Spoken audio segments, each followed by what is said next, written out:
Kembali menyaksikan Kompas Malam, saudara, untuk melawan radikalisme, untuk tahu radikalisme itu salah, maka kita harus tahu betul apa sebenarnya radikalisme itu, apa sebenarnya yang dibawa oleh, atau siapa mereka, siapa ISIS itu. Pak Wawan, saya ingin Anda memberikan perspektif atau gambaran yang tepat sebenarnya. ISIS itu siapa sih sebenarnya?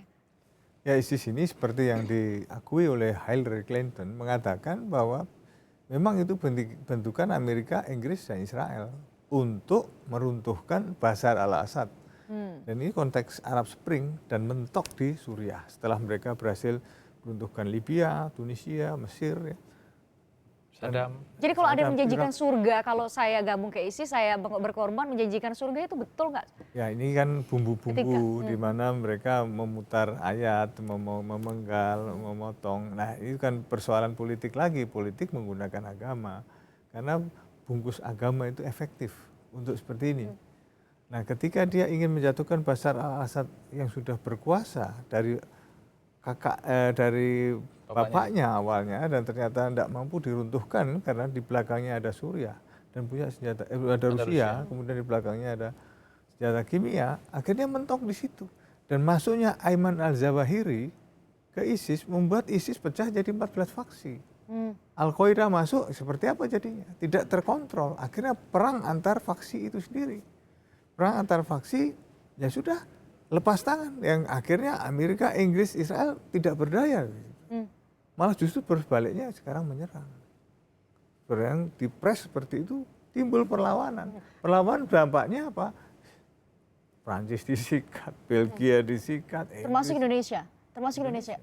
Ya, saya kira hari ini ISIS telah menjelma menjadi kelompok organisasi teroris yang paling berbahaya. Dan kedua, yang paling tidak terkontrol. Bayangkan, di ISIS itu ada 74 negara relawannya yang menjadi jihadis di sana. Dan yang kedua juga kalau kita lihat tidak lepas dari motif ekonomi. Hari ini pendapatan mereka dari penjualan gelap minyak yang di daerah mereka kuasai hari ini itu sekitar $1 juta per hari. Jadi ini juga tidak bisa terlepas dari bahwa motif ekonomi ada di belakang itu. Dan yang ketiga, kita lihat bahwa mereka itu sudah radikal sebelum mereka mengenal betul agama.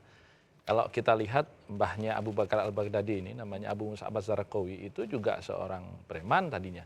Tadinya seorang yang melakukan perbuatan-perbuatan yang tidak terpuji, menyelundupkan narkoba dan seterusnya begitu. Baru kemudian dia tersentuh atau mendapatkan pengetahuan agama, sehingga kemudian sikap kerasnya itu tidak hilang dengan agama yang masuk itu. Malah kemudian dia menerjemahkan secara literal apa yang di dalam Al-Quran ada satu ayat, barang siapa yang tidak berhukum dengan hukum Allah, maka dia termasuk golongan orang yang kafir. Wa man lam yahkum bima anzalallah fa ulaika humul kafirun. Ini akan menjadi soal ketika diterjemahkan secara literal, tekstual.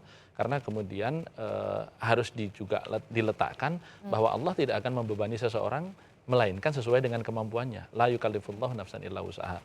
Indonesia ini sudah on the track bahwa proses kita menginternalisasi hukum-hukum agama Islam ataupun agama yang lain itu disesuaikan dengan kedewasaan bermasyarakat dan berbangsa, sehingga tidak terjadi pemaksaan. Karena sesungguhnya dalam agama apapun tidak ada pemaksaan untuk memeluk agama tertentu.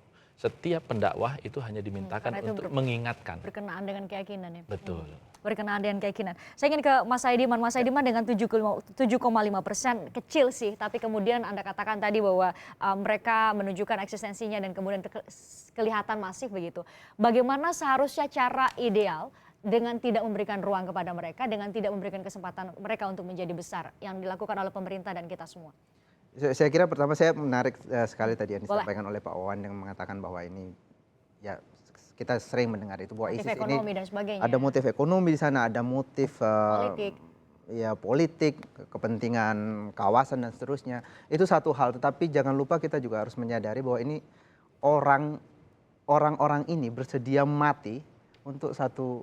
Saya tidak percaya bahwa orang bersedia mati untuk motif ekonomi. Buat apa? Atau untuk motif duniawi. Saya pikir ada faktor agama tetap di sana, ada faktor ideologi yang tetap di sana yang bermain, dan saya kira itu sangat kuat. Radikal dulu kemudian teroris itu biasanya selalu begitu. Dan jangan lupa bahwa kelompok-kelompok semacam ini yang ingin memaksakan kehendak, ingin mendirikan negara Islam khilafah bukan hanya baru-baru ini saja terjadi, bukan hanya karena ada konflik Timur Tengah. Kita juga punya sejarah DITII misalnya, sudah sangat lama. Jadi gerakan-gerakan semacam ini selalu ada. Pertanyaannya adalah kenapa ia muncul sekarang dan tidak di masa lalu? Atau tidak di tempat tertentu, pasti ada situasi yang menyebabkan ini muncul. Pertama saya kira dalam konteks Timur Tengah misalnya ada konflik di sana. Kita lihat bagaimana ISIS muncul di Suriah itu awalnya adalah karena ada krisis ekonomi. Ada ketidakpercayaan publik kepada negara di dalam melakukan pelayanan publik, terutama krisis air waktu itu kalau tidak salah. Kemudian ada gelombang protes kepada negara, kemudian disusupi oleh gerakan ini. Saya kira dalam situasi semacam itu sangat memungkinkan kelompok semacam ini muncul. Walaupun dalam survei kita menyatakan bahwa ISIS, dukungan terhadap ISIS maupun Hizbut Tahrir sangat kecil, tetapi kalau ada situasi yang memungkinkan mereka muncul itu akan muncul. Misalnya ketika kemarin pilkada, kalau chaos, kemungkinan mereka akan muncul dalam situasi semacam itu. Yang kedua, situasi yang kedua yang memungkinkan mereka muncul adalah proses politik ini, pilkada atau mungkin pilpres, di mana persaingan begitu ketat. Sekecil apapun kelompok semacam ini, ketika persaingan antar kandidat begitu ketat, mereka akan dimanfaatkan untuk menambah suara, saya kira. Sentimen agama itu dipakai, dan saya kira situasi semacam itu juga membuat eksistensi mereka menjadi besar. Saya kira kalau kita bicara bagaimana mengatasi kelompok-kelompok semacam ini, mungkin para politisi, para pengambil kebijakan itu harus bersikap sebagai seorang yang cinta tanah air, mengedepankan kepentingan bersama daripada kepentingan sesaat pemilu. Buat apa kita tidak mungkin melaksanakan pemilu kalau negara ini tidak ada. Nah, itu jauh lebih penting daripada sekedar menjadi gubernur atau menjadi presiden. Seharusnya lebih jadi negarawan ya. Jadi kemudian pilihannya tidak hanya sekadar alasan pragmatis untuk kemudian soal negara kita ada atau tidak mendapatkan kekuasaan. Pak Wawan, saya berikan Anda kesempatan juga untuk kemudian memberikan gambaran kepada kami semua secara singkat, karena ini sudah segmen terakhir untuk dialog kita. Secara singkat, bagaimana kemudian kita memahami ISIS, memahami kelompok-kelompok radikal apapun namanya yang ada di Indonesia, bagaimana kita semua bersikap terhadap mereka secara tepat untuk kemudian NKRI tetap ada selamanya. Yang jelas ideologi kita Pancasila. Dan ideologi ISIS tentu tidak tepat dengan kita. Tapi kita harus kita rangkul mereka, tidak lantas secara terbuka bermusuhan seperti ini. Karena banyak diantaranya adalah mereka-mereka yang keliru paham. Dan paham yang keliru ini harus kita luruskan. Kita ajak untuk diskusi, berbalik arah supaya mereka bisa kembali ke NKRI. Justru dirangkul. Dirangkul. Kalau kita tindas, buntutnya pasti akan memunculkan persoalan baru, pergulakan baru. Akan balas dendam, dan ini yang terjadi seperti itu. Tidak akan berhenti, ya? Dan intinya adalah merendah dan merangkul. Karena pada dasarnya mindset ini yang mindsetnya ubah. Kalau kita menghantam teroris bisa, tapi terorisme ini kan tak kelihatan secara fisik. Nah, itulah yang saya bilang, termasuk di dalam konteks ISIS ini pun yang nggak kelihatan inilah dengan pendekatan itu. Kalau soal penindakan silahkan, kalau dia sudah melanggar aturan hukum pasal-pasal krusial yang dia silahkan bagian penindak. Tapi bagi masyarakat umum yang notabene terdiri dari para keluarga-keluarga, maksud dia mau menindak keluarga, pasti akan. Ibarat ini anak nakal, kita jewer. Ibarat ini anak yang sedang kena narkoba, apa langsung dia akan kembali ke kelompoknya dan terus memakai narkoba. Tapi kalau kita dekati dengan lain beda. Nah, inilah sebabnya maka saya ajak semuanya pihak untuk turut serta mengatasi ini. Tidak bisa hanya menggantungkan satu pihak. Ada satu pihak, apalagi kepada pemerintah, tapi kita semua. Pak Romi? Ya, keras tidak bisa lawan dengan keras. Batu kalau dilawan dengan batu salah satu pecah. Tapi batu masuk ke air dia akan tenggelam.